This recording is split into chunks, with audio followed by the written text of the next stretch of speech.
Mun nimi on Toni Tiitinen. Kimmo Rahkonen ja meillä on tässä tämmönen hauska projekti tulossa ja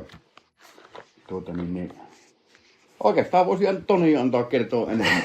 Kyllä. Meillä on tässä tämmönen Pohjanmaali harmaa pösö. Se olisi tarkoitus pistää tai ruveta tekemään kilpuria V1600 luokka. Auto on löydettiin pitkän kattelun jälkeen se tuolta Tampereelta ja sehän tuli ihan ajamalla sieltä pois. Joo, siirtokilvillä ajettiin pois.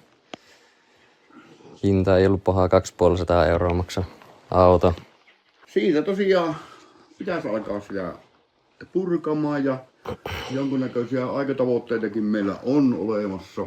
Joo, tosiaan olisi hyvä, kun saatais tossa kesäaikaan pääsis jo pikkuhiljaa harjoittelemaan ajamista ja sitten ensi kevääksi olisi tarkoitus päästä viivalle. Sitten ajamaan ihan kilpaa. Saa nähdä mihin kuosiin saadaan auto tässä kesäaikana.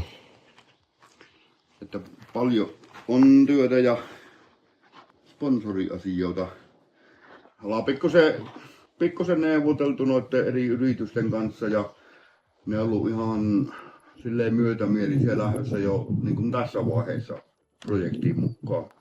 Kyllä, sponsoreita tarvitaan tämmöiseen hommaan kyllä suuresti. Ei tää ihan ilmasta ole. Ei oo aivan ilmasta, ei.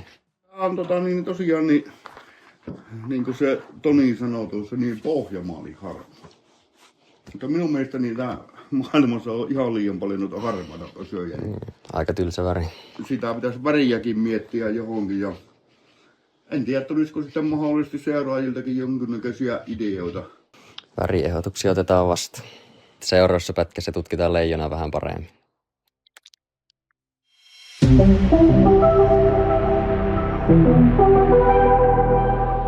Thank you.